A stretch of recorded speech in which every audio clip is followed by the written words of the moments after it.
Tawagan na natin. Ladies and gentlemen, ito nang iniintay ninyo, iniintay natin lahat. Dalawang halimaw sa mikropono. Sinong unang papasok? Batas! Manas! Mga munang ina nyo! Kung di nyo ako kilala, tawag sa akin ay patas. Kung meron pa palang taras, tukan sa labas. Para makaranas ng kangahit masakit.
We going into the second round. Batas and Looney, y'all.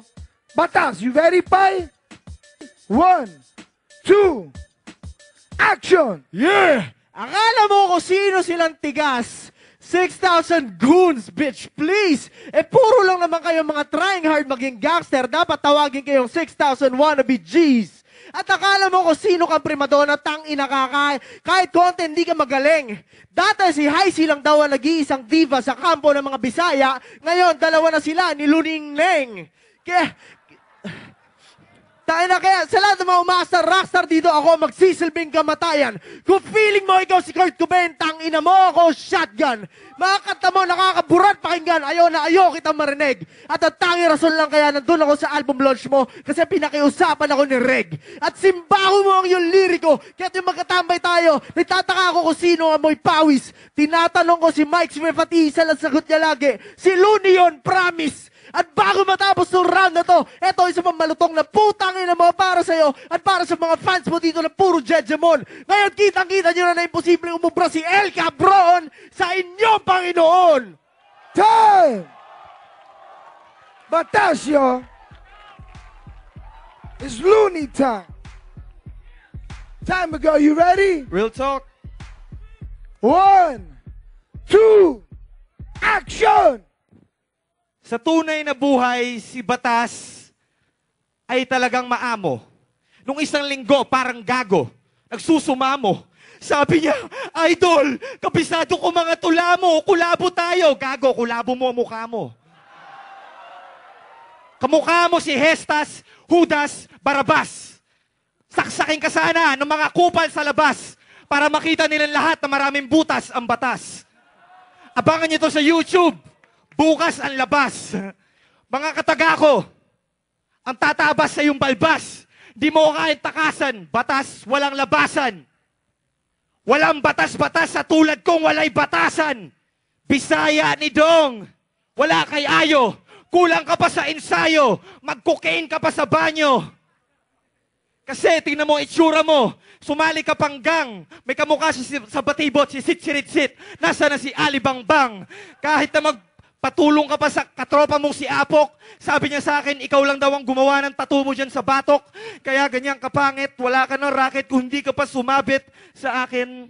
Yeah. Time! Looney, y'all. We going into the third round now. Batas and Looney, the main event. Batas. 1, 2, action! Ako ang king of rap battle. At kung sinusubukan mo ang gawin ng trono ko, gagawin kitang bangkay. Kasi lagiging hari ka lang naman talaga ito yung sinasabayan mo yung kanta na sugar free. Kasi ikaw ang hari ng sablay. At si Francis Sam namatay, biglang wala na makapitan ito si Tarantado. Buti na lang sinagip siya ng bayaning nakawatawat, nakapasalamat konektado. Kaya ngayon, alam nyo na kung sino ang tunay na matibay dito. Na kahit hatakin mo pa yung isa pang bakla sa stick figures mong grupo, babaliin ko lang kayo pareho. At hindi ko rin talaga kinagataan yung hinain mo dating chicken adobo. Kasi nireserba ko yung gutom ko sa chichibugin kong bulalo para ito ang lamunin ko ng todo. At sa lahat na hindi nag-react sa linyang yon, ang pagpapatunay na lahat ng Looney fan dito ay ubod ng bobo. Kaya putang ina mo, tandaan mo sa lahat na aspeto ng buhay, lamang ako sa'yo kahit ayaw mo umamin. Kita mo nga kahit ikaw organizer ng sulugan at kikita ka na 10,000 sa battle natin, mas malaki pa rin ang ibabayad nila sa akin. Easy! Batas, y'all. Looney, ready, pai? 1,